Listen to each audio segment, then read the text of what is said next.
'82, I was 17, my old man was 55. If you do the math between the two of us, that's 72 years alive. An eternity, so it seemed to me. How could anything live that long? Now I say my folks were only 84 the year that they passed on. For a little while it seems you got time to choose your dreams. Pretty soon you look around and you see 100 years ain't what it used to be.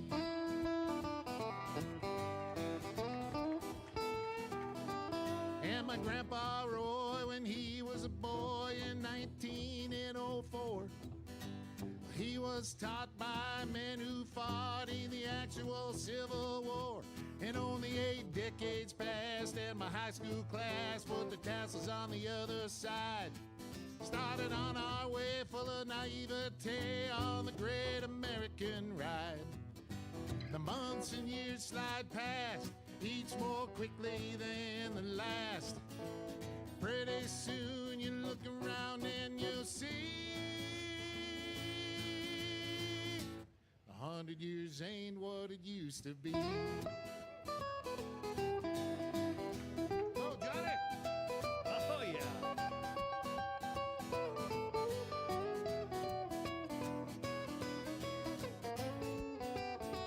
Oh, yeah, Johnny, hey!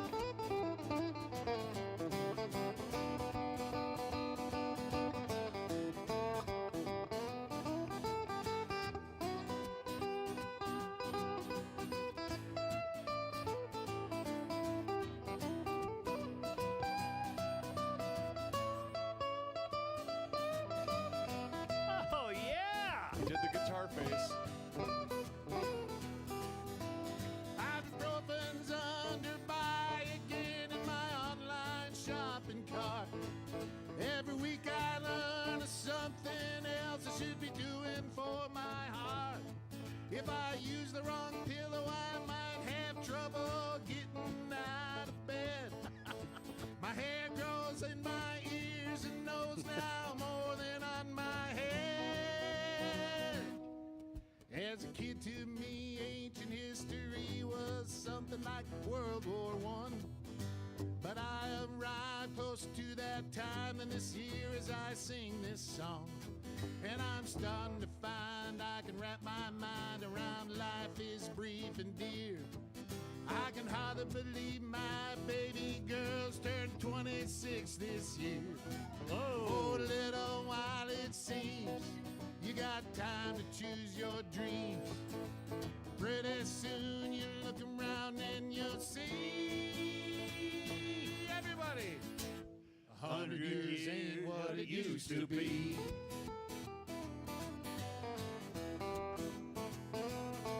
Before you know it, you're 63, making plans for Medicare A and B. You look around yourself and you see 100 years ain't what it used to be.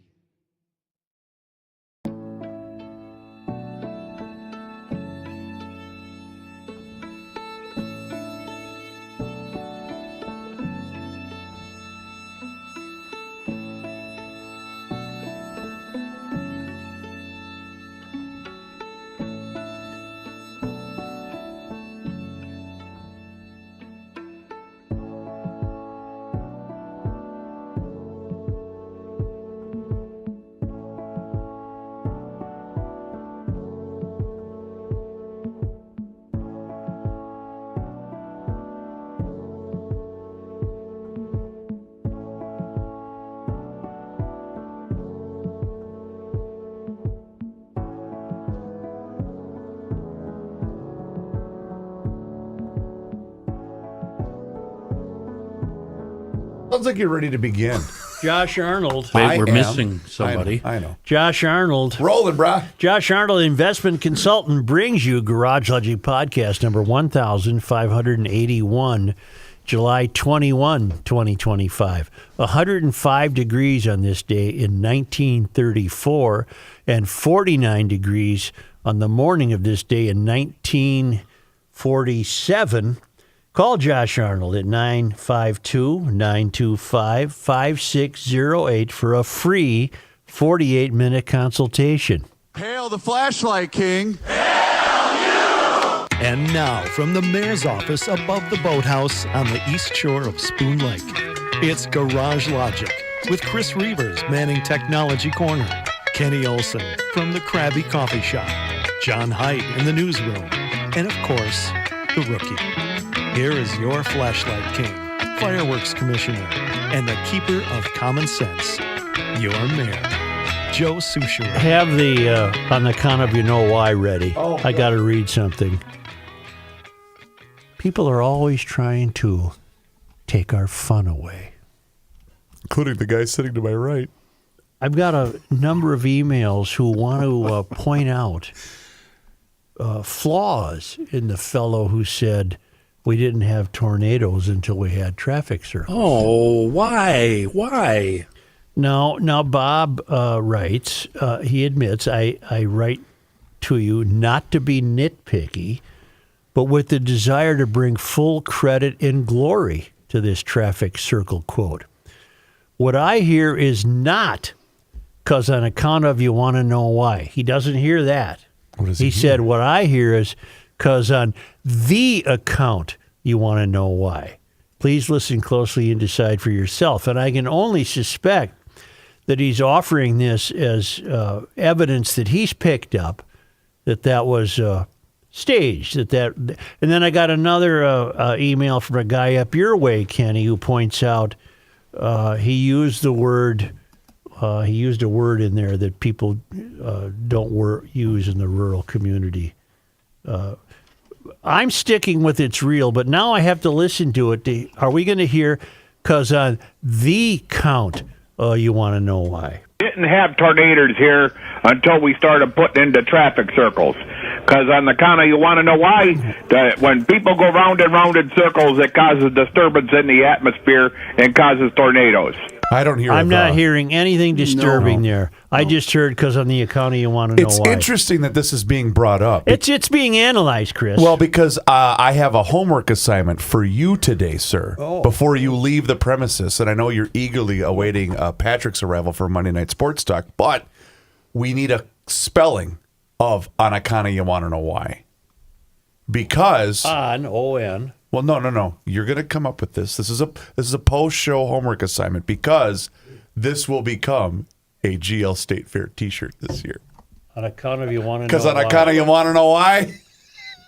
Well, I can spell that for you. I need it all in one Are word. we really going to have that T-shirt? 150%. I'm on the record where I would never wear that T-shirt. Oh, I would. You would?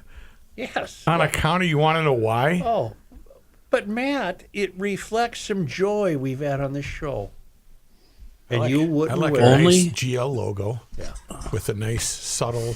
Thanks for showing up for the show, Yeah, by right. the way, Matthew. Thanks, Rock. It's Really nice that you appreciate can it. join us. Maybe My you'll day have started to at did you get 4:30 here? this morning. What My time day did you started get at here? 4:30 this morning. show At up the 5 airport. minutes late, leave On 10 minutes account early. of let me say something Wanna, here, Such. W-A-N-N-A. Okay, I knew you were going Why? to do this, which is why I wasn't God. going to mention it during the show. Why does this show and the people that listen to this show have to analyze and buzzkill every little damn thing that's fun that comes along? I don't think Just Bob- shut up with the analyzing. think Don't Bob- try to figure it out. Just have some fun for once in your stupid life. Didn't have tornadoes here until we that on started a putting into T-shirt. traffic circles.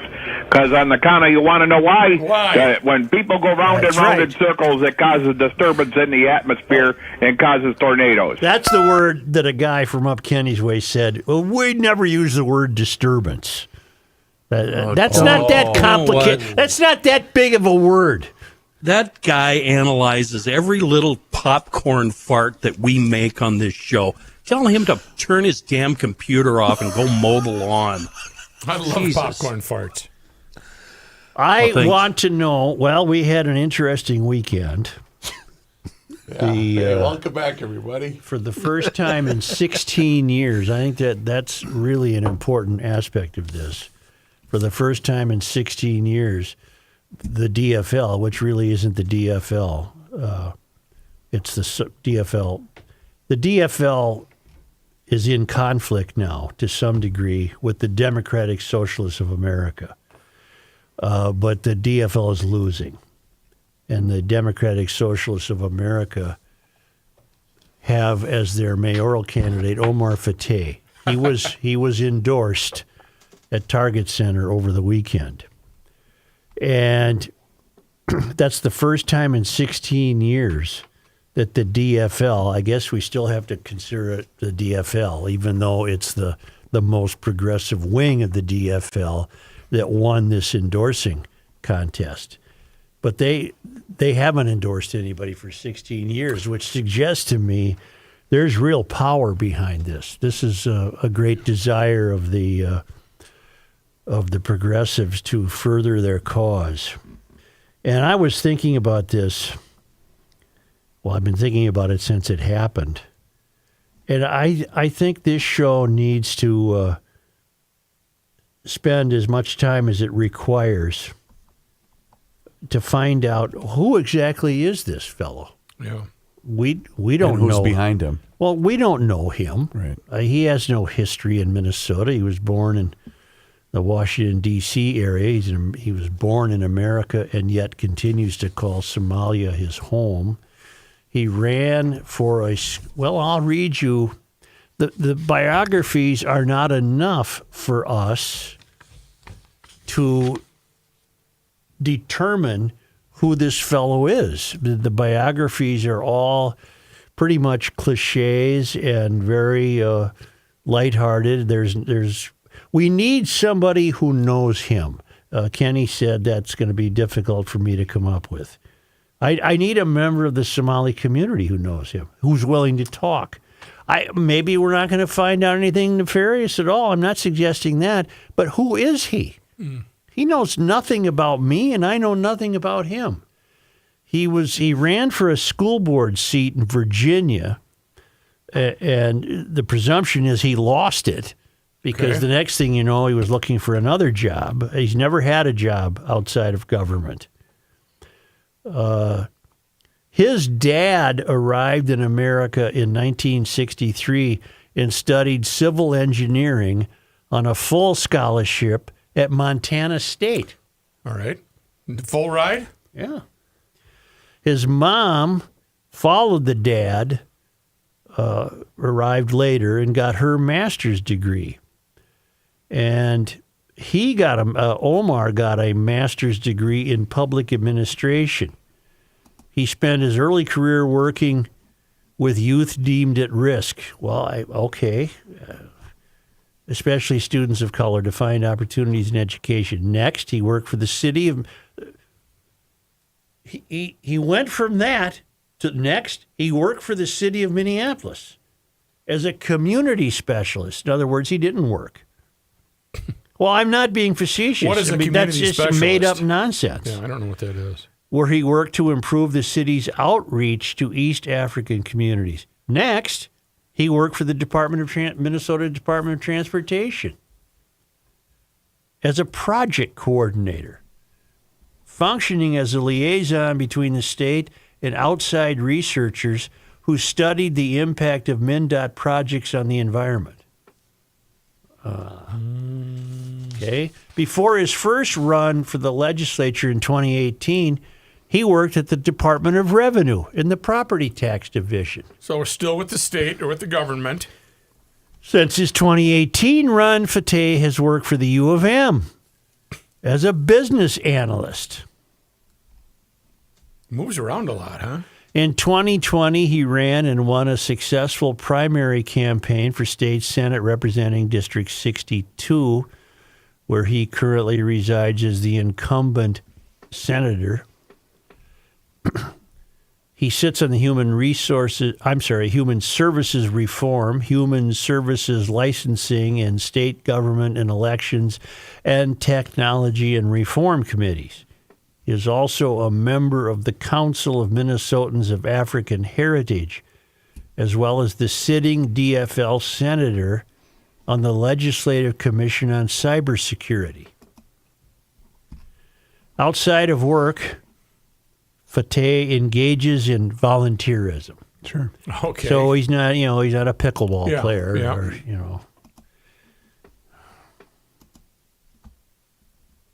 Historically, Fateh has been active with local organizations and initiatives such as Neighborhoods Organizing for Change, Vote Yes for Kids, 15 Now, Minnesota Association of Public Employees, the DFL Somali Caucus.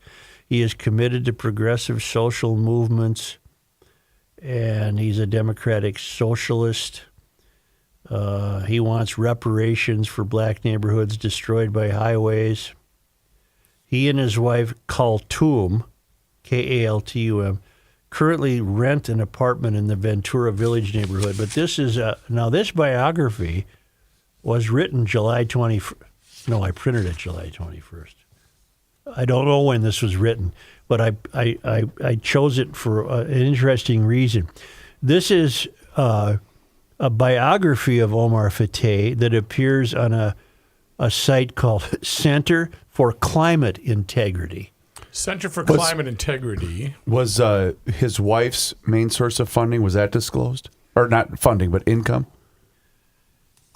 No. In terms of employment or maybe tied in with certain scandals? Was that included in that bio? Well, my reading might help you with that. Oh, okay. I came up with some things about that. But I guess I remain, what's the correct word?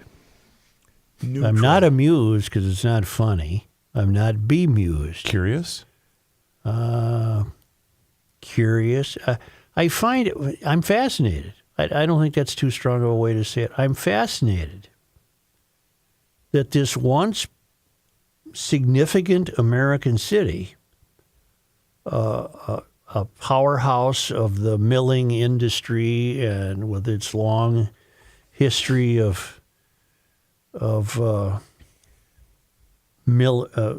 milling industry and how the Fortune 500 companies Entrepreneurship. that emigrated here. It was a powerful American city. How it came to be that the favorite for mayor is a guy who has no history with this city. There's nothing really known about him other than these boilerplate bios that tell of his state work. Why did he come here? Was he recruited to come here? And if so, by who? Would that have been Ilhan Omar? Why is Minneapolis a soft touch for the progressive movement to keep sending people here? Go ahead. Do you suppose, Joe, it was just that there's a huge Somali population here, and It's not that huge, though, in terms of its percentage of the population. But in comparison, yes. No, Go ahead. I understand.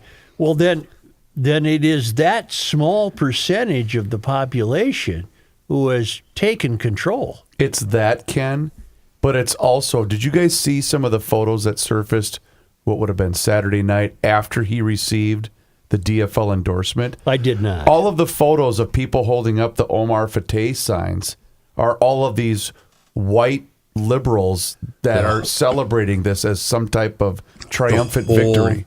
The whole convention was very, very sketchy. They broke out a new electronic vote counting machine that they predicted would break down during the evening, and in fact it did. Well, do you know how you voted?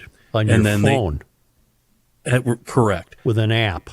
And then they did not recount the way they normally do. They just took a vote basically on a show of hands. All of Fry's people left. They weren't even in the building. The whole thing sounds very, very sketchy. And who do you count on to make that all credible? I don't know. Show of hands. I don't count on Show of hands. I don't count on the Democratic Socialists of America to make this credible. Doesn't it seem like the mystery is a tidal wave and fighting it that, you might be better off running for higher ground. Right, than we're all going to trying- drown. Than to fight it, Right. Joe. It's really fascinating what's going on. It really is. Yeah, Because the mystery is winning. Yeah. It's here. I don't know what it portends for the city. We in my most charitable moment, I struggle to discover how this would be good for anybody. It'll be good for the Somali community. Well, Will it? Even what Fry said. What has Ilhan done for the Somali community? That's a good point. She has done nothing. She will continue to do Well, nothing. let's just call it like it is. If we thought rampant fraud was bad now, hold our beer. I mean, come on. What are you basing that statement Kenny, on? Chris? this guy, Fateh's wife, was included in the indictment of the Feeding Our Future scandal. His brother-in-law was convicted of, election perjury in 2020. Let's stop pretending that this isn't a horrific thing for this city. Let's go to a May 9th, 2022 story. I believe from the Star Tribune. No, from the Reformer. Oh, I'm sorry. A volunteer for Democratic State Senator Omar Fateh testified in federal trial Monday, this is 3 years ago, that he was recruited to help on the campaign by his high school friend, Muse Mohammed, who faces charges in the case for 2 counts of allegedly lying to a grand jury when he said 3 Minneapolis voters asked him to return absentee ballots for them in the August 2020 primary election. The testimony of Mustafa Hassan, the campaign manager, directly connected the case to Fatah's 2020 campaign when he unseated a DFL incumbent by nearly 2,000 votes. I think that was Jeff Hayden.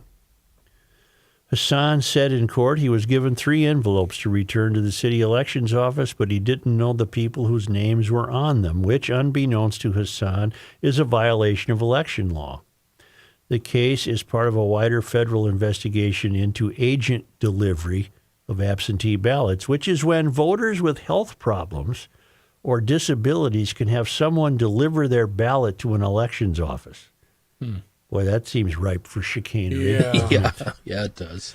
On Friday, the Reformer first reported on connections between Mohammed, who was on trial, and Fateh and Zainab Mohammed, the DFL-endorsed candidate running for the Senate in District 63. The South Minneapolis address the accused man has listed on election office documents as also, I'm reading this to get to Fateh's wife, listed on election office documents has also been listed as an address in public documents by Zainab Mohammed and Khaltoum Mohammed, who is Fatah's wife. Over the course of several weeks, Fateh and Zainab Mohammed did not respond to Reformer requests for comment on their connection to Muse Mohammed. But on Sunday, Zainab Mohammed released a statement to the Sahan Journal acknowledging that Muse Mohammed is her brother. I'm going to stop there because it drives me crazy. So let's try to figure this out.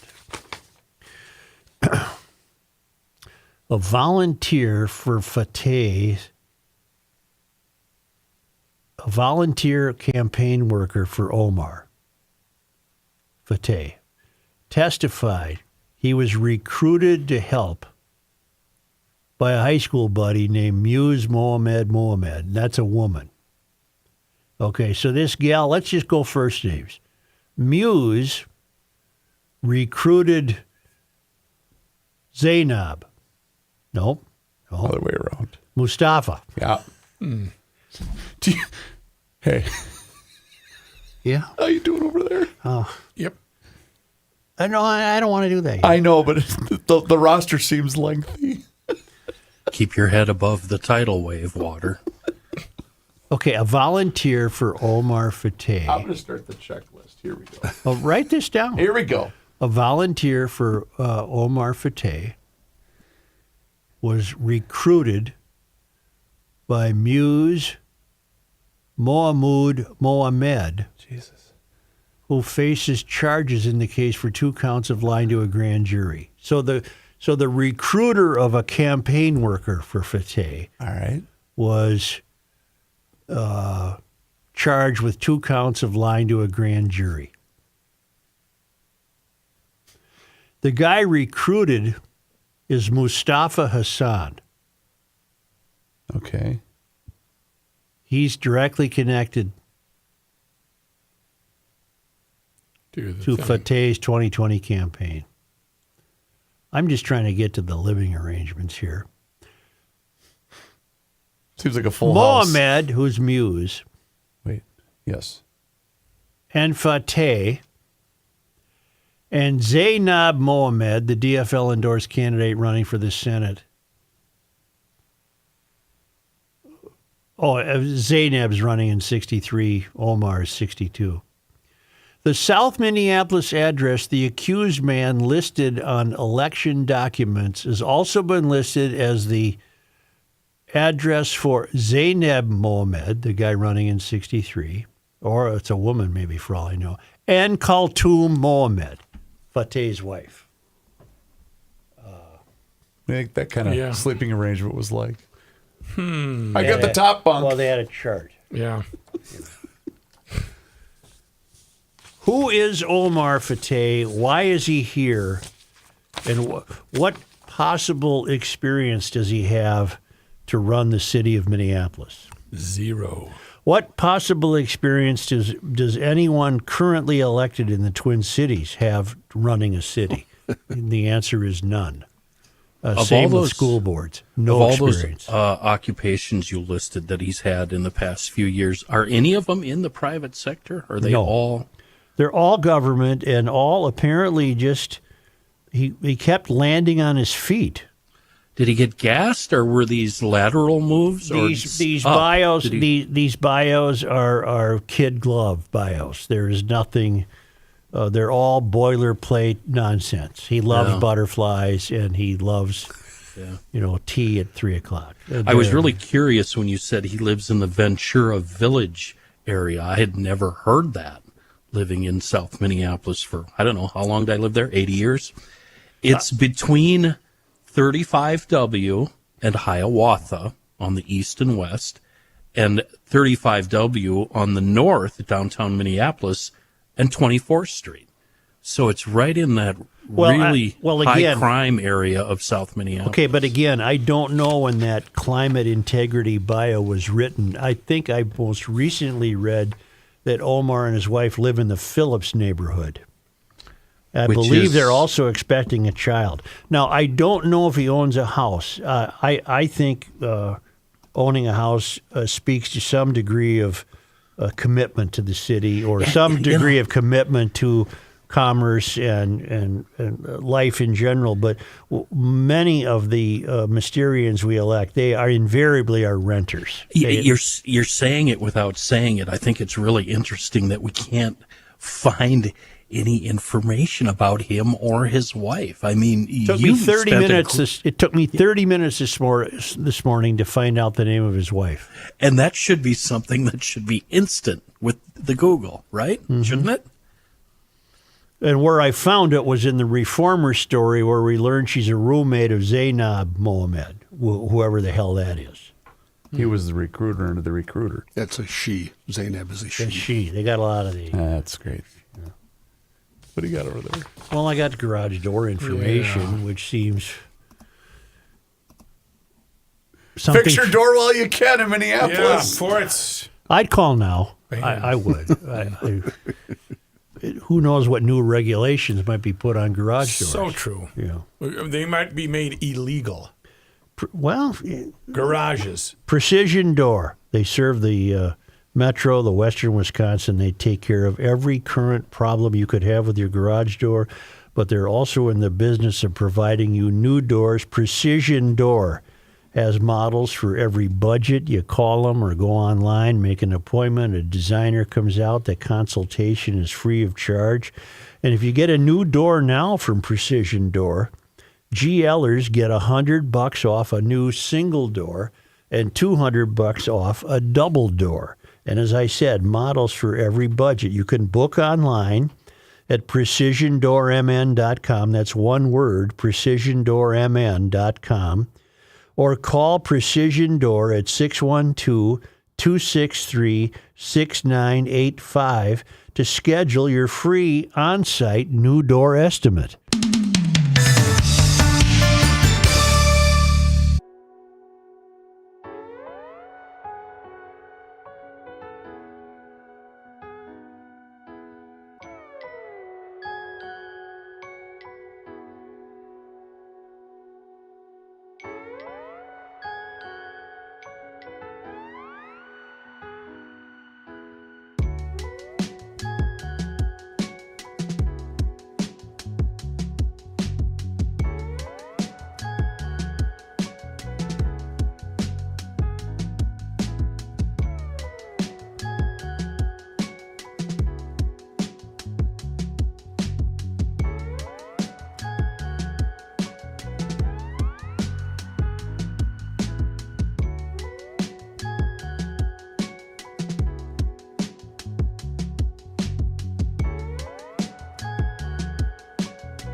I'm ready.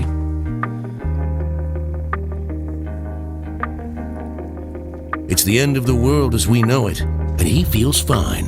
Joe Souchere. Oh, I did something bold this morning. I'll tell you about it in a second. I want to talk to you about customroasting.net, an amazing cup of coffee at a very reasonable price. They are the official coffee supplier to Garage Logic and the Krabby Coffee Shop. They offer a variety of flavors, either ground or whole bean, whatever your preference may be. And they hand roast that right in downtown Buffalo, Minnesota. Very small operation with a loyal team. And all of them are invested in giving you the best cup of coffee you've ever had. And to that end, they only roast enough to fill orders. No big warehouse here. That means the coffee you get is extra fresh, no shelf time. And the shipping, at least to my place here in the middle of Minnesota, I was really impressed.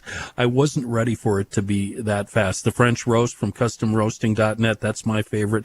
Way better than any other French roast you've ever had. Yeah, I'm speaking for you in this case. I'm sure you'll agree with me. Now, when you go to customroasting.net, you're going to see a Garage Logic variety package. We've slapped together 4 10-ounce bags, one each of the Minnesota Morning Blend, the Boundary Waters Blend, Columbia Excelso, and the best French roast you'll ever had. And I've sampled now. I've had a chance to sample all of those blends, and they're very good. And I did something some might say is ridiculous, some might say is bold. I mixed. I had a little bit of French roast left, and I had a little bit of Boundary Waters blend left. I mixed them together. Bold move. That's pretty daring. Yeah. I know. I was really worried. Turned out it's really, really good. Fresh hand-roasted coffee delivered right to your door. Order it whole bean or ground, a good cup of coffee at a reasonable price. You'll get it from our friends at customroasting.net. I want to know who Omar Fateh is, and I want to know why he came here. Maybe the answer is as simple as something John said before the show, because of the significant number of Somalis here. And we're also ripe for the picking. But, I mean, why didn't he go to St. Louis? Or his dad has a history in Montana. He could have gone to Helena. But for some reason, he's out on the East Coast. He fails to get a gig on the school board. He would not have been qualified for. And then next thing you know, he's here. Let's hire him as mayor. Here's from the American Experiment. The Star Tribune reported that it appears that he won the party endorsement. It appears. After 12 hours, this is from the center of the American Experiment. After 12 hours of conventioneering at the Target Center on Saturday. The whole thing came down to a show of hands among the few remaining attendees, and because the time was running out on their agreement to rent the building. Okay. So they're feeling they were under the gun. To quote Woody Allen from the movie Bananas, the whole thing was a travesty of a mockery of a sham of a mockery of a travesty of two mockeries as a sham. The first round of mayoral voting was done using an electronic method. It took hours rather than seconds to count the vote, which produced no winner. A switch to paper ballots was floated at one point for round 2 before the last second show of hands method delivered victory to Fateh. You can read the blow-by-blow account from the Star Tribune. Not today you can. It must have been yesterday. No, it wasn't yesterday. It must be online because it didn't make Sunday's paper because of the deadlines. Isn't that and it's not in today's paper. That's interesting. Why would the Star Tribune not make this a front-page story? Did they think they're going to survive this?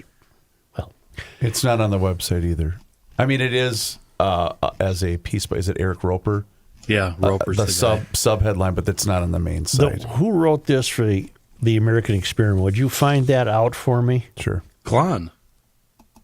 Are you sure? It's at the top. July 20th, 2025. No, it can't be the 20th. Oh, well, I'm not seeing Glahn's name, but it could be Bill Glahn. That's like, I think Fatah won. I don't know. I think maybe he lost. Kenny, here's what I'll do. Maybe you can get an email from a jailer 2 days from now telling you that it was, in fact, Bill Glahn, and you'll believe that. Joe, I'm just going to pen one right now. I'm on AmericanExperiment.org, and Kenny is correct. Bill Glahn wrote this piece. All right. Actually, that just came, as Kenny said, from a listener. Got it. Yeah. Right. The one point I would make, that means Glahn, is that no one seems to draw the connection between the abject inability of Democrats to run a meeting and their demonstrated inability to run a city, state, or nation. Both Fateh and two-time incumbent Mayor Fry will appear on the November ballot along with a bunch of other candidates in a ranked choice voting contest. The party endorsement doesn't get Fateh much of anything in that context, where most candidates will still be running as Democrats. The Star Tribune pointed out that at the 2021 convention, a different Democratic Socialist candidate captured a majority of DFL delegate votes, only for Frey to get reelected in anyway. Well, because finally the people get to speak. This Fateh, as the so-called endorsed candidate, is the decision of 12 people who were fighting off slap happiness because they'd been there for 12 hours. The people of Minneapolis had no say in this, and the people of Minneapolis, they weren't going to spend all day in the Target Center the way these committed people were willing to. That's why Jacob Fry, Mayor Fry, said these Fry finally had enough and left. Right, he said this should be handled by Minneapolis, not a handful of constituents for the endorsement. What else do we learn? Going into Saturday afternoon's convention, Fateh already held the position of apparent frontrunner. He had already locked up the endorsement of the local chapter of the Democratic Socialists, which may prove to be the more important one in today's Minneapolis. This ain't Hubert Humphrey's DFL. My friend from Powerline, Scott Johnson, summed up Fateh's appeal. Fateh is like New York City's Zohran Mamdani. He owns Mamdani's odious views, but without the personal charisma. Fateh is the man Minneapolis needs, the man Minneapolis needs to keep it in the course of decline and make the decline irreversible. Yeah. I've been following the career of Fateh for the past 3.5 years with his involvement in the Feeding Our Future scandal, election irregularities, ethics complaints, etc. That's the dilemma now facing the rest of Minnesota. In the normal course of things, the state's largest city serves as the economic engine and cultural center to the rest of the population. In the past 75 years or so, we've witnessed the growing phenomenon of the opposite, with Michigan and Detroit Maryland and Baltimore, and perhaps now with Pennsylvania and Philadelphia, states are having to manage the decline and fall of their biggest urban areas while protecting the rest of the territory from the pathologies leaking out. Detroit was the wealthiest city in America per capita in the 1950s. Now it's a smoking ruin with just 1/3 of the peak population still hanging around. Isn't that amazing? In 1950, Detroit was America's 5th largest city by population after New York, Chicago, Philly, and L.A. Baltimore was 6th. Today, Detroit ranks 26th and Baltimore 30th. Is that a fair comparison, Yes. Joe? Well, why did Detroit fall?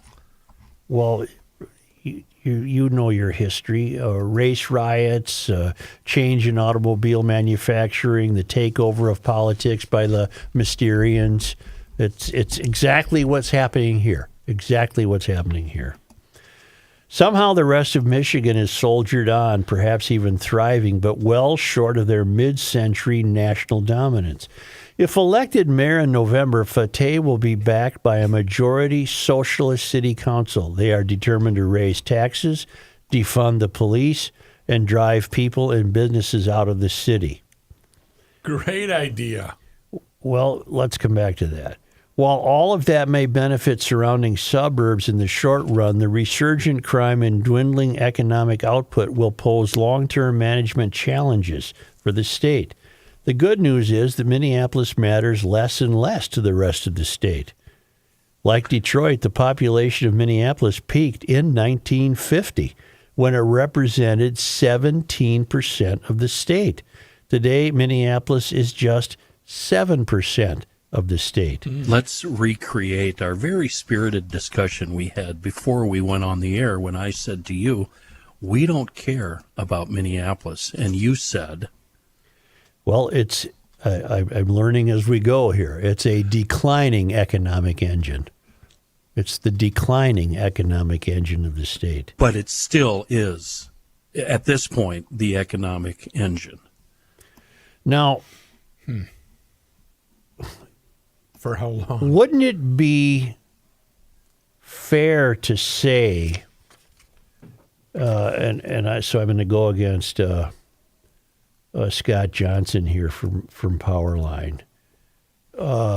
Is it fair to say, I'm trying to find it, is it fair to say that what Fateh is determined to do is raise taxes, defund the police, and drive people and business out of the city? I think it's fair to say that he's determined to raise taxes and defund the police.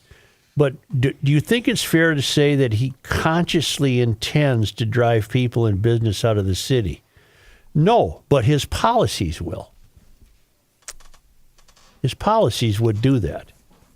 Now, why those policies? What is it the mystery? Here we go again with our advanced graduate classes at the University of Garage Logic. What is it that people find appealing about backing Omar Fateh? Because no reasonable GLer could back Omar Fateh. Agreed. So therefore, what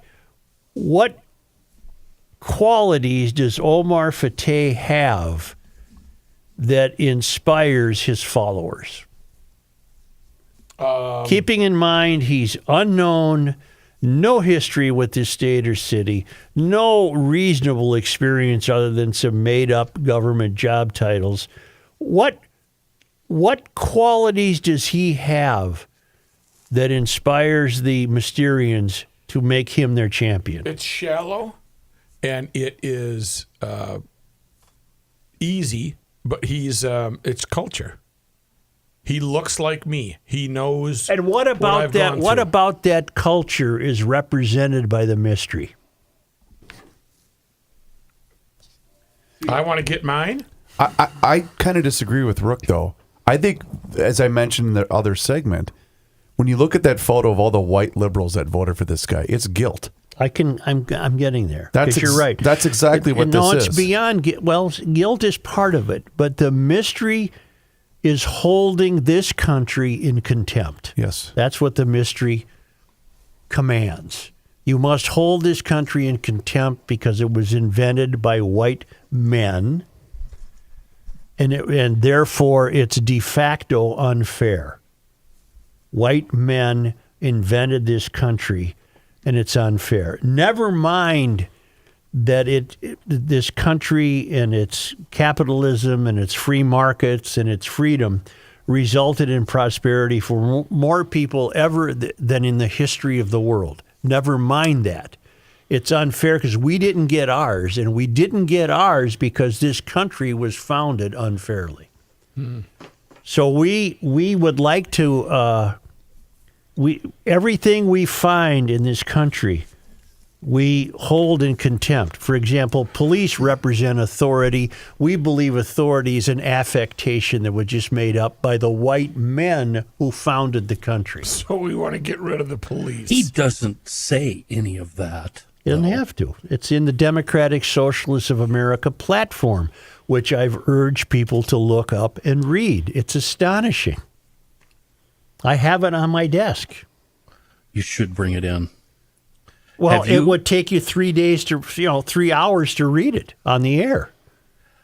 Have you read his piece on his website, why he's running for mayor of Minneapolis? One of the few sites I didn't go to today was his website. It's very, very ambiguous. I cannot figure out what he's running on. Is he promising access to the Somali voters? The mysterious... No, he can't come out and say, I'm running because I hold this country in contempt and I represent all of the people who support me who share the same feeling. They're not going to say that. The tagline, though, Kenny, correct me if I'm wrong, is, I want to build a city that works for everybody. Meaning... No, he wants to build a city that works for the Somalis.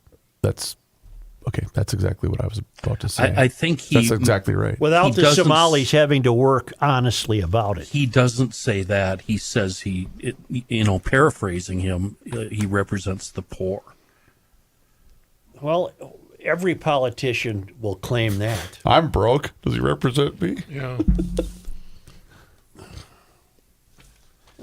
We need a mayor, this is his words, word for word, we need a mayor who understands that a city that lifts up working people is a city that lifts up everyone. Well, we've heard this for 100 years. Because when the city invests in us, we have more time to invest in the people we love. That's gibberish. Yeah, thank you. It really is. That's just gibberish. You could have plugged Fry in there 8 years ago and he would have said something like that. Well, he does make reference to Fry. Fry first ran for mayor 7 years ago with a promise to end homelessness by 2022. Did that happen? And more people are living without a home today as a result of his failed policies. Well, the Fateh cannot end homelessness. It will only increase.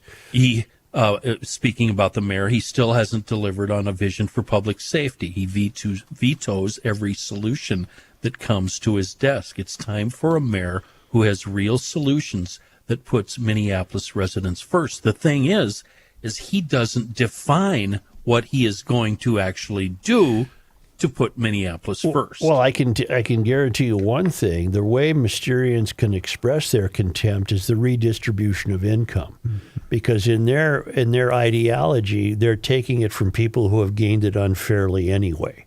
So we're going to increase your taxes so prohibitively that we're going to have enough money to hand out to the people we want to hand it out to. It's going to be it's a dreadful, dreadful scenario of what's happening. Again, I always sound like I'm fighting with you, but I'm not. He does not specifically say that. Of course he can't. He won't. He does. He won't say it. He does bring up what he's done in the state Senate, including funding free college tuition for tens of thousands of Minnesotans. Which I don't think is correct.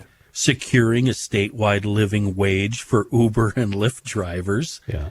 Investing $19 million for public safety in Minneapolis, saving the 2040 plan to make sure we are building more affordable housing, and ensuring a cleaner environment for all of us via the 100% clean energy bill. Now I'm ready to bring that leadership to City Hall. And the way Mysterians can bring about a lot of their redistributive efforts is through this environmental BS. That's why the climate change thing is so important to them.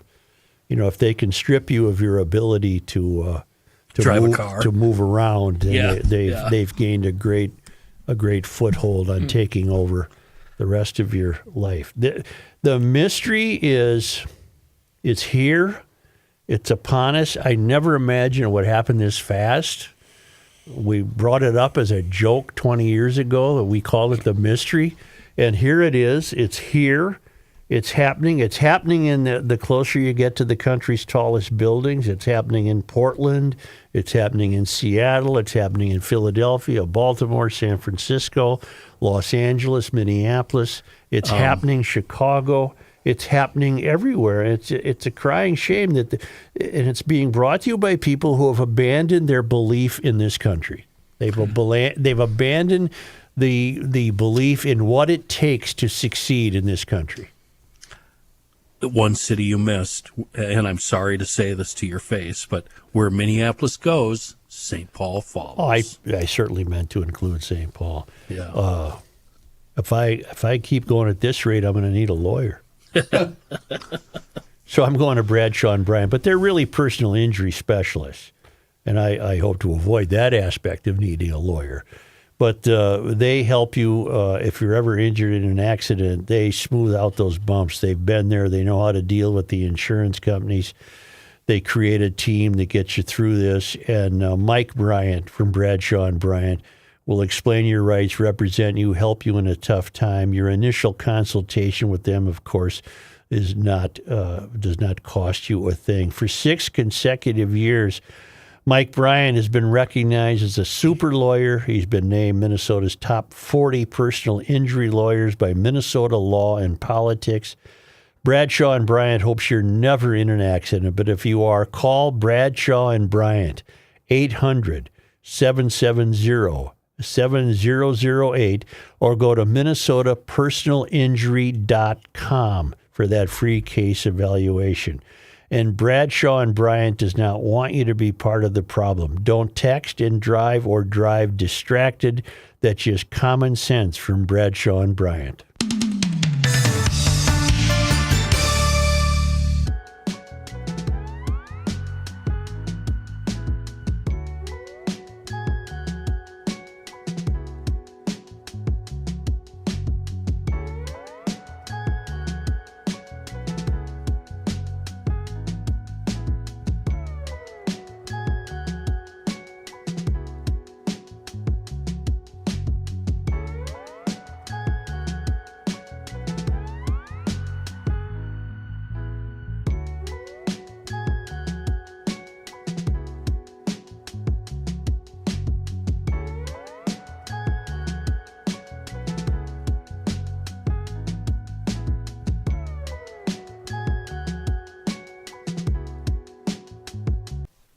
Tsunami. Here's a man who spends hours in hardware stores, sifting through the nuts and bolts of life. Joe Souchere. We don't need any video for this one, Chris Reavers. Rain, humidity, heat. What season does that bring us to? Bugs. Tis bugs. the season. Bug season. You can't even go a mile day or night without getting a splat or 20 on that windshield. Of course, none of that matters if you've stocked in a big supply of Bugs Be Gone from Seafoam. Now, a question for you. I just realized recently, how many of you actually love the bugs hitting your windshield since you've obtained Bugs Be Gone? Because then you can use it. I actually enjoy it. It's fun cleaning the windshield these days. And, you know, I continually get emails and comments right to my face about how people didn't believe me until they tried it for themselves. First of all, ouch, that's mean. And secondly, told you, Bugs Be Gone works very fast to remove bugs, organic crud, like whatever that goo is on the hood of your car after you parked under that tree. I don't know what that is, but Bugs Be Gone will take care of it. It's organic stuff, algae, mildew, road grime. Bugs Be Gone handles all of that. It's safe on all surfaces. It's a great pre-wash if you happen to be sitting in line at the car wash. GLers have been finding it in the big box stores. And be sure to put a bug in the ear of whatever store you go into if they don't have it. But here's the key, and I can save you a lot of time here. Just go to seafoamworks.com. Click on the products tab. It's in the upper right side of the page. Scroll down to Bugs Be Gone and order it online. Heck, order a couple bottles. You'll need them. And you know what? Give a bottle to a friend, a neighbor, or family member. Spread the gospel according to Bugs Be Gone. It's from seafoamworks.com. Another fantastic product from our friends at Seafoam. John Hyde in the newsroom. Thank you, Joe. This news update brought to you by North American Banking Company. DFL Senator Nicole Mitchell announcing this morning she will step down from her seat in the Minnesota legislature. The first-term senator was convicted on 2 felony charges last week after she broke into her stepmother's Detroit Lakes home back in April 2024.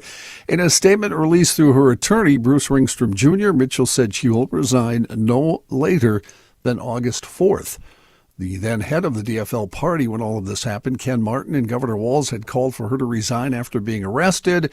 As we all know, she rebuffed those calls. Love that word, rebuffed. Yeah. Until she does resign, she said she'll work on wrapping up outstanding legislative duties and help her staff find new employment. Her attorney, what's the rush, huh? Her attorney said, quote, "It was the honor of her lifetime to serve her district and the state of Minnesota." Even as a crook. I can't wait for her to update her resume. Wonder if Cockwomble will pardon her. Ooh.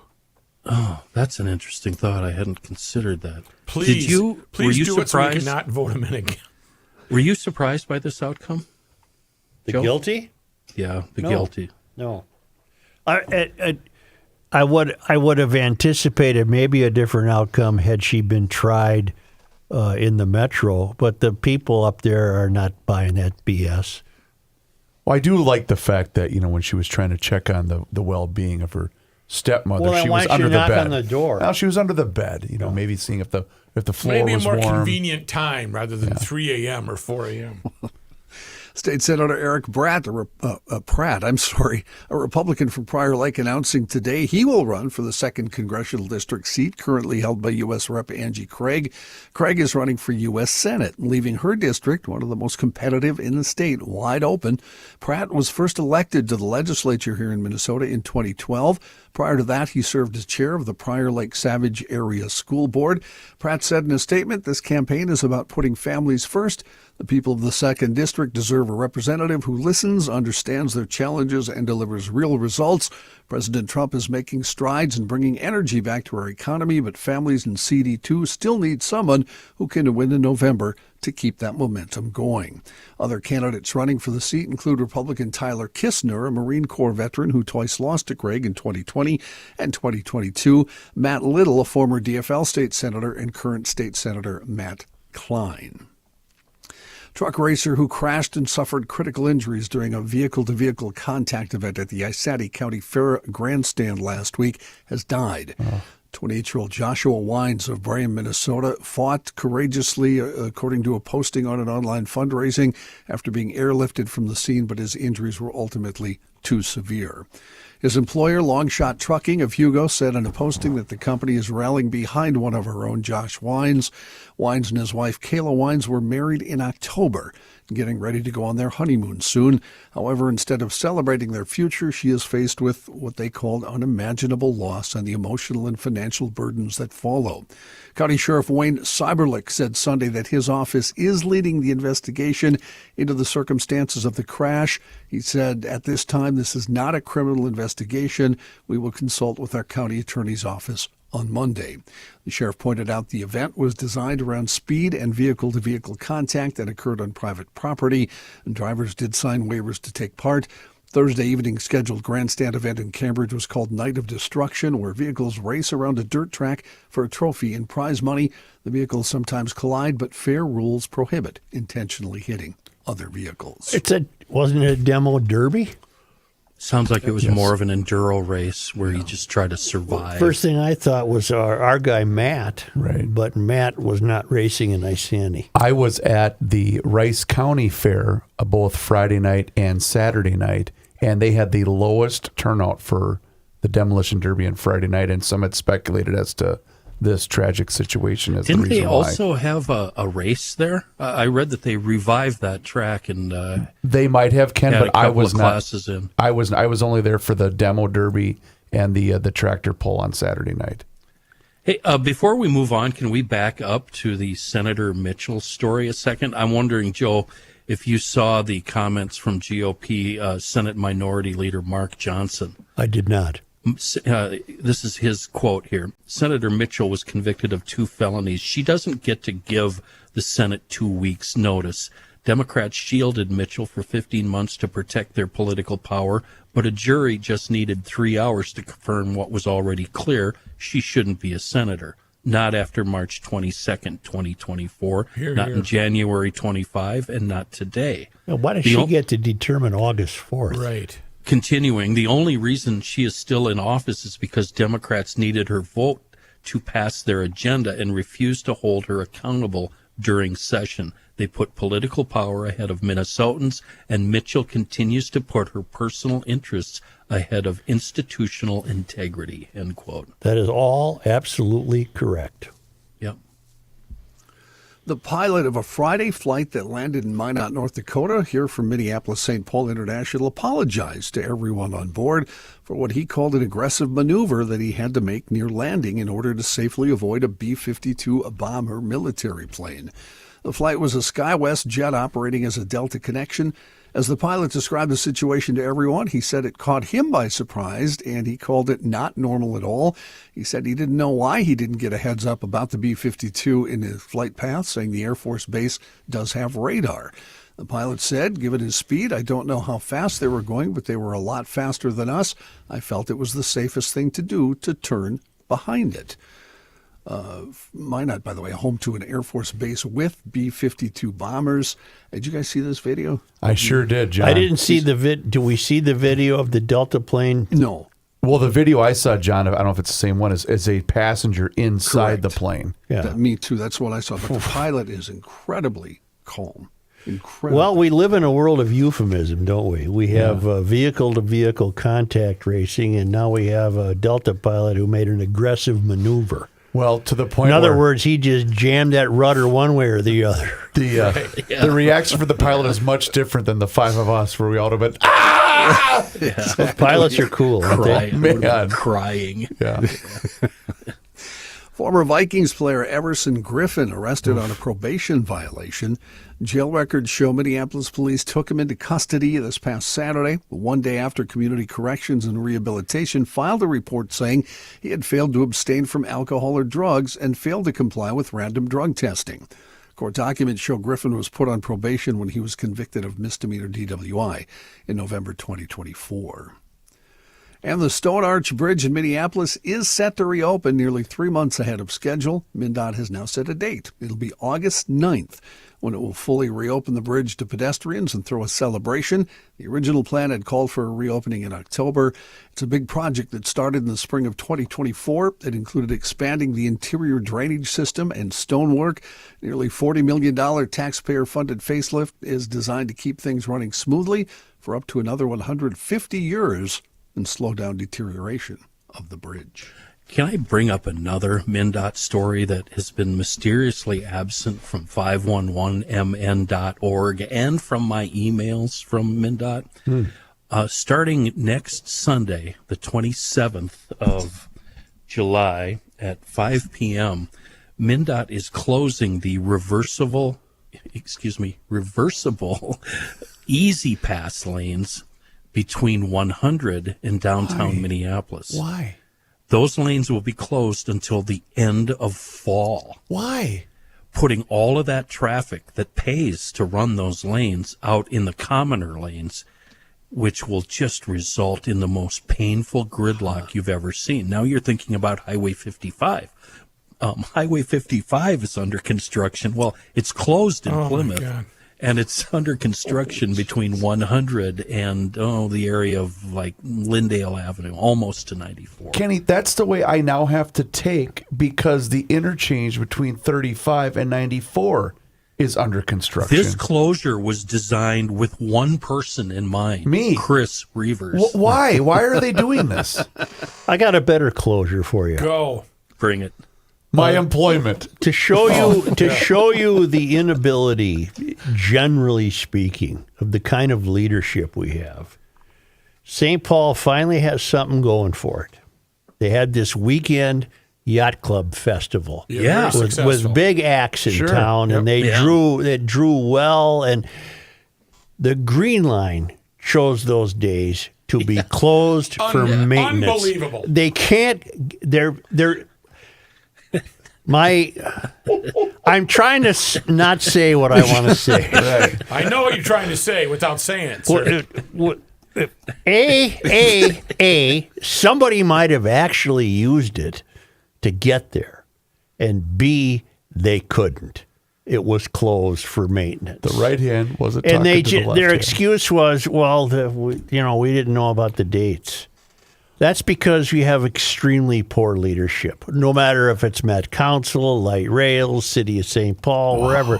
We're dealing with morons. Do that between Monday and Thursday. We're dealing not with over morons. The weekend when you got a thing. It's like the tunnel getting clean when the Yankees are in wait a town. minute, wait. That happened Every once. year. That actually. You know I know, what? but it's become folklore. Right. Can I just point out something? What? Isn't it fair for them to assume that nothing was going on in St. Paul? Well, that you know what? Whoa. That's Wow. I hate to. Fair enough. That's fair enough. Give me the general location of the yacht club. Harriet Island. That's what I thought. Yeah. And you couldn't park there. Well, I think you were There's very limited room. certainly were they- encouraged not to take a car. The event themselves were telling people, don't try to park well, here. there wasn't any place to there's park. no That's, parking. that's But literally that's what I an just easy. said. Well, I'm telling you, you're right. Okay, thank But that's an easy walk. Don't over, argue with me about over it. the Robert Street Bridge. Yeah, right? if you got dumped off at the depot by the train, which wasn't running. walk across the Robert Robert you're Street there. Bridge, So Wabasha Street the clientele for this yacht club festival is about people, what, 30 to 50? Bridge. No, I would bet It was younger Green than that. Day. It was Well, okay, but here's Hosier. my point. How many people were dumb enough to go to the light rail platform expecting to take the And train? then stood there for Stand 2 there. hours. Ding, ding, ding. This They've damn been eating thing coming gummies or all what? morning. They're just gummed out to the max. I got to sit down. I'm going to sit in their shade. What's this damn train coming anyway? Sign out front should have told you. Oh, my God. I will say that St. Paul, whatever that park is across from where the jail used to be, then the courthouse, the park that has the fountains. I don't know Rice what- Park? It's not Rice Park. It's the one right on the river. It's huge homeless encampment. It isn't a park. It's just an area. Okay, well, it's normally trashed, dirty, and full of homeless people. This weekend, there were 4 squad cars in the park. They cleaned it up, and it was very refreshing. But they did that because of the yacht festival. How is it today, man? Right. Drive by Back your to day. normal. It is back to normal. They dumped all the trash out again, back on just so that homeless people can feel at home. Yes. Wow. What's Johnny doing? Hi, we're going to take a break, actually, and hear from our friend Chris Reavers You know what? before we have more news. All of this news is nuts. So are It We is. Are Nuts. These? MN.com. These? They are D's nuts. Hey, by the way, getting a ton of great emails from people and Frat Pack 5,000 Facebook posts of the people buying their nuts at both Fratelloni's Hardware, Max Hardware stores in both North Dakota, South Dakota, and Western Minnesota. They are now carrying We Are Nuts. And it's cool to see. And a lot of these people are posting on social media. But like I said, you can go into any one of the 22 Fratelloni's Hardware and Garden Stores locations. Also, Lunds and Barley's has We Are Nuts. And Kowalski's has We Are Nuts. But you can go to their website, Joe, which is wearenutsmn.com. And right now, all of you GLers can have the GL special running through the end of the month of July, where you get $10 off the famous Best of Toffee Nuts Nut House 4-pack. And that includes, I'm glad you asked, the Maple Bourbon Toffee Almonds, which are fantastic, the original Toffee Peanuts, which are also very good, Cinnamon Toasted Toffee Peanuts, and the Hot Nuts Toffee Peanuts. That is the Nut House 4-pack. Available online right now Here's some hot nuts. These are hot nuts. You're at nuts. wearenutsmn.com. $10 off, but you have to use the discount code, which is GL Nuthouse. That's us. GL Nuthouse. That's one word, Joe. Did James Brown have a song called Hot Nuts? No, hot tub. Hot tub. Hot tub. Hot tub. That In the wasn't water. really him either. He had hot pants. Oh, Hot tub was Eddie Murphy. there we Okay. go. I'm not allowed to say Hot that, tub. so I can't. It's been stricken from my records. Opie Cunningham. Yeah, Opie Cunningham. Use the discount code GL Nuthouse at checkout and let the fine folks at We Are Nuts know that you heard about them right here on the Garage Logic podcast.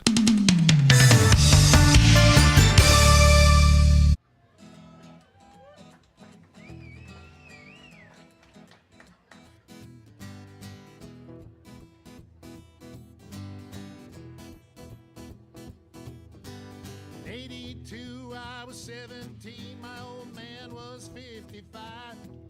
If you do the math between the two of us, that's 72 years of life. An eternity, so it seemed to me. How could anything live that long? Now I say my folks were only 84 the year that they passed on. For a little while it seems you got time to choose your dreams. Pretty soon you look around and you see 100 years ain't what it used to be.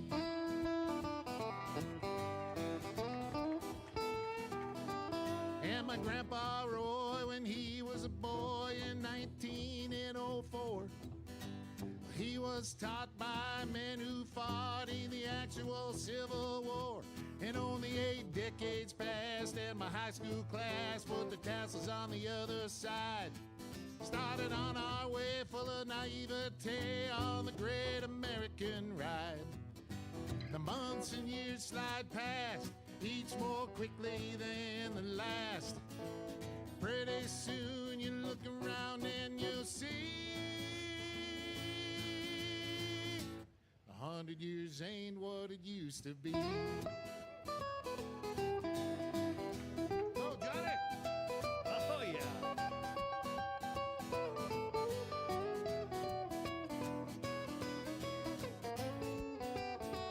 Oh, yeah, Jenny, hey.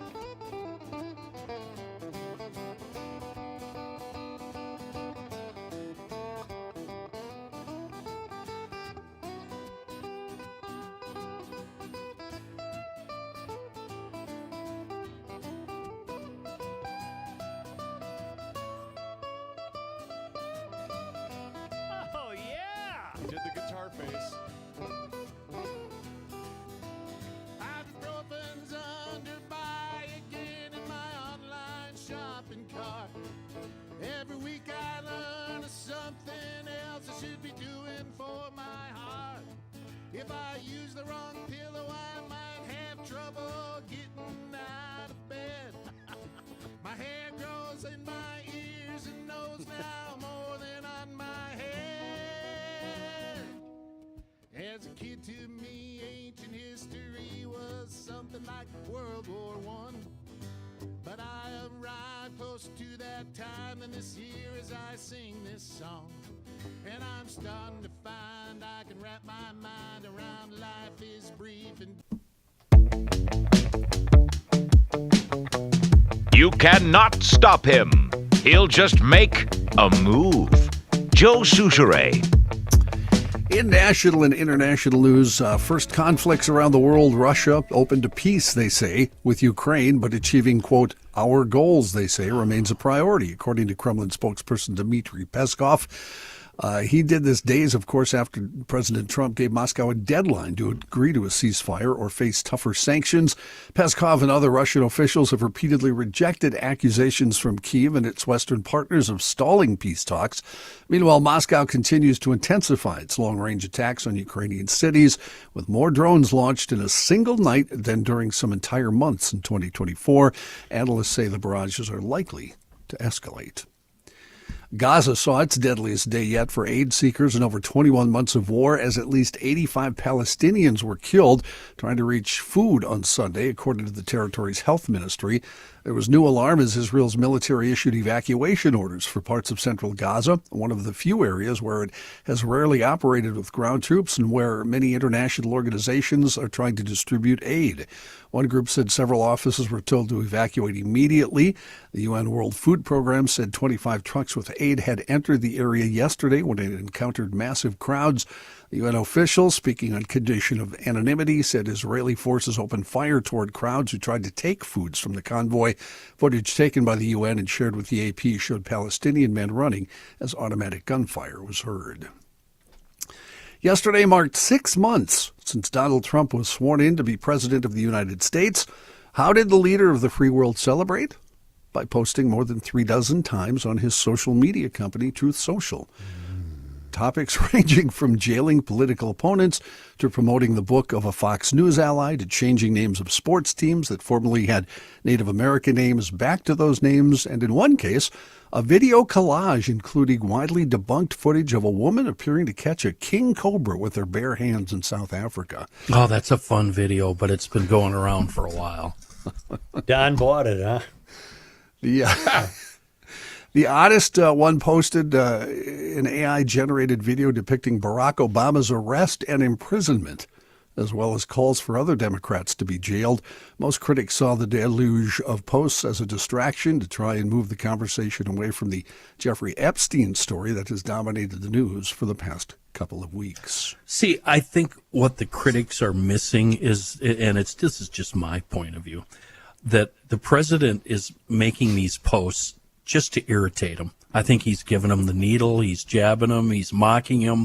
These aren't for his followers. They're to upset the opposition, and I think he's doing a fantastic job of that. I think he's doing everything he can to steer any attention away from the Epstein stuff. Yeah, I think you bit on a hook pretty hard. Mm-hmm. It's sticking out of your cheek. What hook did I bite on? The Epstein one I stuff? just brought up. Oh, I haven't seen it. I don't see him on Truth Social. I don't see it. You're not on Truth No, Social? I'm not. No. Huh. I'm on that. I'm on the other one. Blue Sky? Instaport. No. Instaport. X. Yeah. What's used to call Facebook. He's on Tundra. Bookface. Bookface. Goes on Bookface. The Environmental Protection Agency says it's eliminating its research and development arm and reducing agency staff by thousands of employees. The agency's Office of Research and Development has long provided the scientific underpinnings for EPA's mission to protect the environment and human health. They said it would shift its scientific expertise and research efforts to program offices that focus on major issues like air and water. This announcement comes 2 weeks after the agency put 139 employees on administrative leave. Those employees had signed what they called a declaration of dissent with agency policies under the Trump administration. Speaking of letters of dissent, a public letter this morning from NASA employees urges leaders of the space agency not to carry out the cuts sought by the Trump administration. It says, "We are compelled to speak up when our leadership prioritizes political momentum over human safety, scientific advancement, and efficient use of public resources." The letter addressed to Sean Duffy, the Secretary of Transportation, whom President Trump appointed this month as acting NASA administrator. Latest polling from the American Research Group says 38% of Americans approve of the way President Trump is handling his job and 59% disapprove. That's pretty much the same as it was last month. On the issues, 35% of Americans approve of the way Trump is handling the economy, 61% disapprove. Not surprisingly, these opinions run along party lines. Independents do show disapproval. Among Republicans, 79% approve of the way Trump is handling his job, 20% disapprove. Among Democrats, 3% approve, 96% disapprove. Among independents, 34% approve, 61% disapprove of the way Trump is handling the job. Great American songwriter has died. I feel I must mention Alan Bergman, one half of one of the greatest American songwriting duos. The other half was his wife, Marilyn. She died in 2022. Their lyrics were set to the music of composers, including Michael Legrand, Marvin Hamlisch, John Williams, Quincy Jones, and many more. Singers ranging from Dean Martin and Frank Sinatra to Barbra Streisand and Sting recorded their songs. Together, the Bergmans wrote the lyrics for The Way We Were, The Windmills of Your Mind, tunes for the movie Yentl, theme songs from television shows from the Yes. 1970s. The songwriting team went on to win 3 Oscars, 4 Emmys, 2 Grammy Awards, and were inducted into the Songwriters Hall of Fame in 1980. Their big break came with Frank Sinatra's 1960 album Nice and Easy. Kerner became a friend of the couple, referring to them as, quote, the Kids. They had another career breakthrough when they worked with composer and producer Quincy Jones on films that he did music for.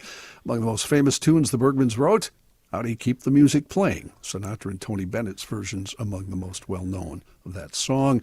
Alan Bergman was 99 years old. Well, he had quite a run then, didn't he, John? He had a very nice run, as a matter of fact. How about Thank you that very much. Yentl soundtrack? Oy vey. Yeah. Chris, Yes. are you supposed to do something now? I'm Yes. just waiting for a cue. Barbara I said that. Streisand. Yeah. What a gal. Yeah.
The Earth is not your mother. The Joe Souchere Show. Are you guys aware of that horrible incident in L.A. where a guy rammed his car into a crowd outside a music venue? Yes. Yes. That fellow's name is Fernando Ramirez. He's 29 years old of San Clemente. He's going to face a felony charge of assault with a deadly weapon. And he injured 36 people outside the Vermont Hollywood nightclub. He was convicted of felony battery and sentenced in 2020 for attacking a man outside a Whole Foods grocery store in June 2019. He was on parole at the time of Saturday's crash, but it's unclear whether there was connection to the 2019 attack or another case, because he has had at least 11 criminal cases ranging from misdemeanors to felonies, according to KNBC. In January of 2022, he was charged with felony domestic battery and entered a not guilty plea. That case remains open, and he also has a pending DUI case. So I think we're well on the way here locally with Mary to already having this kind of culture. But I would imagine with the mayor, with the election of a Mysterian, we would routinely be finding that many of our crimes would be committed by people with 11 previous What can we do with this guy? engagements with the law enforcement. Now, because we all enjoy it just because of the visceral satisfaction, he did get the living ass beat out of him by the people who. Oh, good. So To the point where he was hospitalized. Well, yeah. He got shot. He got shot Yeah. too.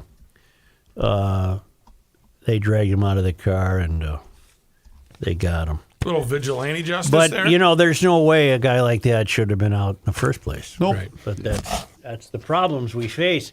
Say, getting back to the mayor's race in Minneapolis, you know, the other interesting story to watch is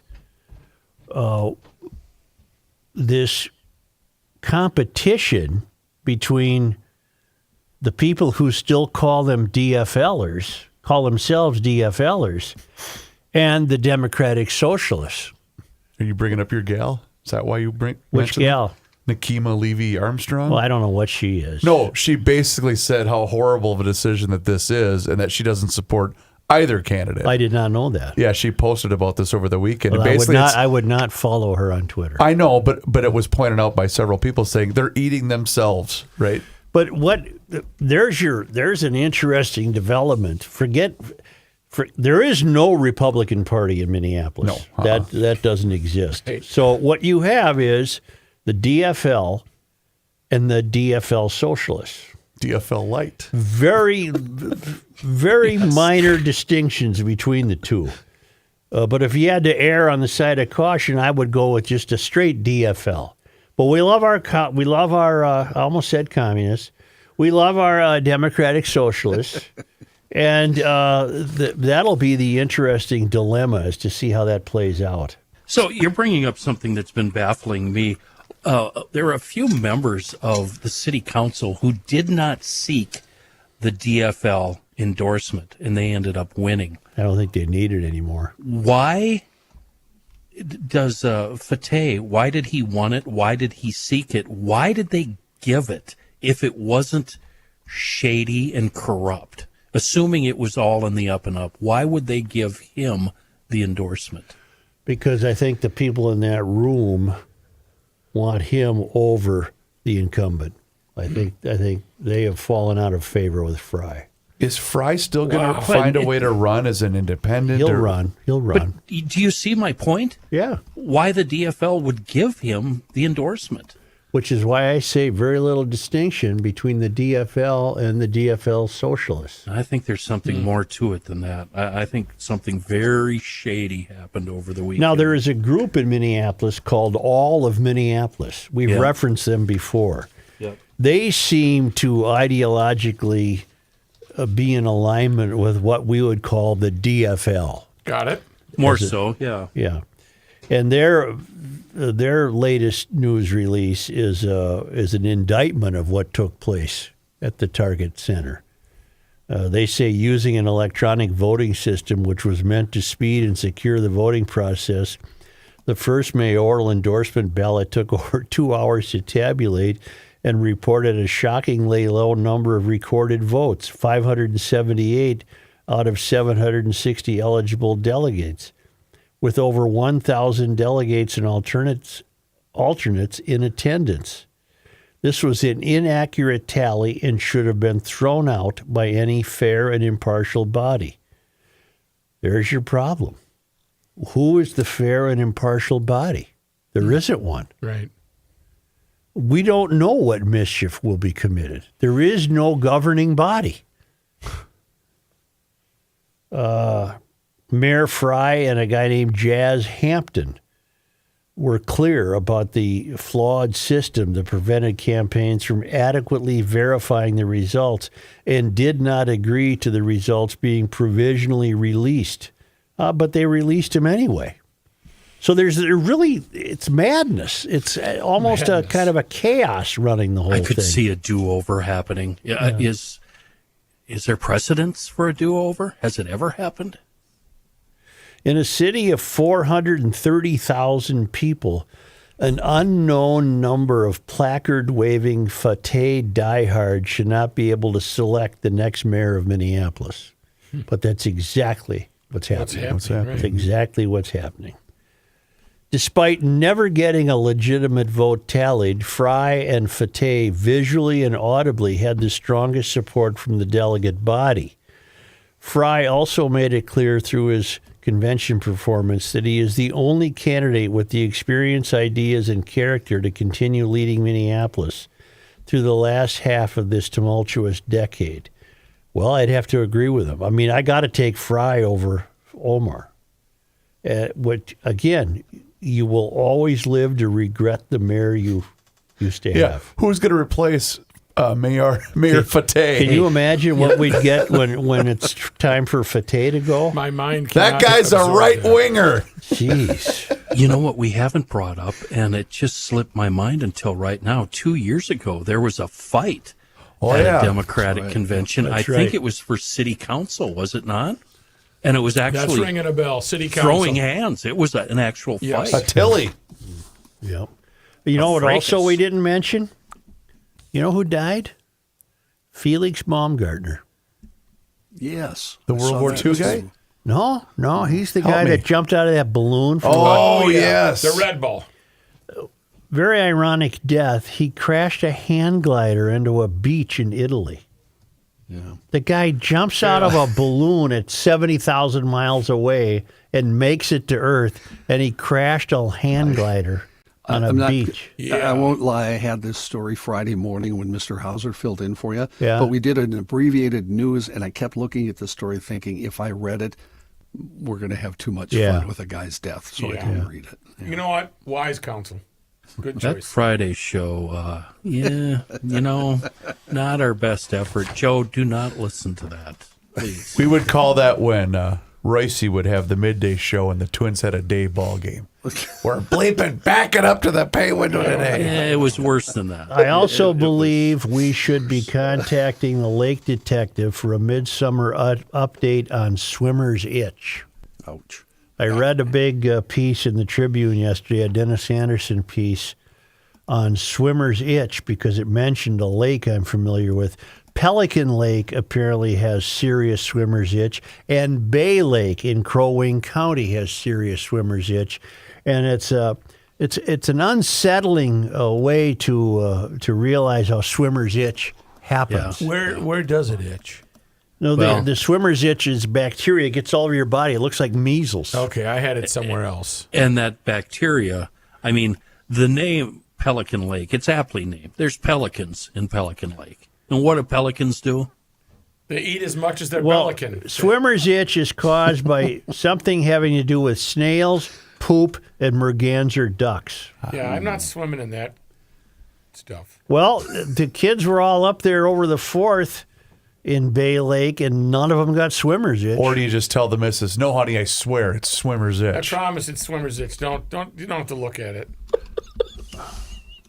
Well, I never knew how swimmer's itch happened, but it's something to do with snails and duck poop. In all seriousness, do you have to get an unguent? How do you cure it? No, you can put, I suppose you could put an astringent on there, or a astringent, or a salve, or an ointment. Astringent. I don't know what that word is. Maybe I think I must have made up a Joe word. Sushra here for Astrogent. I'll get you some astringent. Some think type of that's- analgesic. Yeah, I think Yeah. that's something you keep in the nightstand, if you know what I'm saying. I remember the first time I had a back problem, and my mom told me to get some Doan's pills, and I called her and I said, "Mom, I'm not taking these." She said, "Why?" I said, "They're analgesic." And she said, "No, I don't think you think that's what it means. Something different." Only because. So you're like that in real life too, then, Rook? Is what I you're was saying? younger. I was maybe 18, 19. Very Remember how dumb I sheltered. used to be? Very sheltered. Only because they come to us all the way from South Africa, where the traveling Lymans are ensconced Yeah. at Marloth Park. That's a wild game area there. You mean like crazy? On this day Joe, today Let's is play pickleball. July 21st. in 1820, Lewis Cass, governor of Michigan, which at the time included all of present-day Minnesota, reached what he erroneously believed to be the source of the Mississippi River, a lake called Ga-Miskwawa-Kokag, where there are many red cedars. I don't think Pat's being too Yes, loud to you. He remembers Cass. Afterwards, settler colonists began to call it Cass Lake. There's also a Cass County. Yeah. There's Easier also to a mama pronounce. Cass. Pardon? Easier to pronounce. On this day Good Lord. in 1820, the members of Captain Stephen Kearney's expedition to find a road Yeah. from Council Bluffs, Iowa to Fort St. Anthony, later Fort Snelling, arrived at Lake Pepin, having lost their way. Well, they got lost. Then Kearney marched his men north to the fort, so they got there. On this day, July 21st. in 1856, James J. Hill arrived in St. Paul to work as a shipping clerk for J.W. Bass and Company. He later made his fortune as a railroad baron and business tycoon. On this day, On July 21st. in 1879, Joseph A. Burnquist was born in Dayton, Iowa. Between 1915 and 1921, he served as the 19th governor of the state. Another governor we haven't heard of, Joey Burnquist. And led the Minnesota Commission of Public Safety. He died in Minneapolis on January 12, 1961. Wow. Yeah, 61? that's right, man. On this day, Crazy. July 21st. in 2010, the Sabathonites Drum Corps, an African-American drum corps founded in 1964, participated in the Aquatennial Parade in Minneapolis after boycotting the event for 43 years. Drum Corps members began the boycott in 1967 after police attacked several Drum Corps members as they marched in the parade. Wait a minute. John, you got to look that one up. I am looking at it right Wow, now. what happened? The police, on high alert because of rumors of possible riots, overreacted and beat many people in the crowd, including some of the drummers. 1967 was a summer of rioting in North Minneapolis. Mm-hmm. And they got wind of possible rioting during an Aquatennial Parade, and they went after the drummers? Well, it started with the crowd, apparently. They're being a crowd and moved on to beat some of the drummers. Well, we've come a long way, haven't we? Yeah. Well, Were they a marching band? I'd like to think so, but they were a part of a marching band. They were a drum corps. Did they have a cello? No. On this day in sports disappointment history, July 21st. well, on this day in 1984, Les Steckel held an Ironman competition. No. Remember that fruitcake? Hasn't his name, Les Steckel, been stricken from the records? He was one and done. On this day, On July 21st. 1988, twins related. 88. Triple 1988. Triple play? No. No, that was the first. No. Lombardozzi and Gladden Oh, they duked it out. had a Throwing fight. hands. Throwing hands. They King. threw hands. Was that? Yep. It sure Okay, was. sure was over there Wow. by Gladden's place. If you want a Was that at Gladden's house? yeah, Lombardozzi should. In Lombo fact, went to Gladden. Are they friends now? I don't know.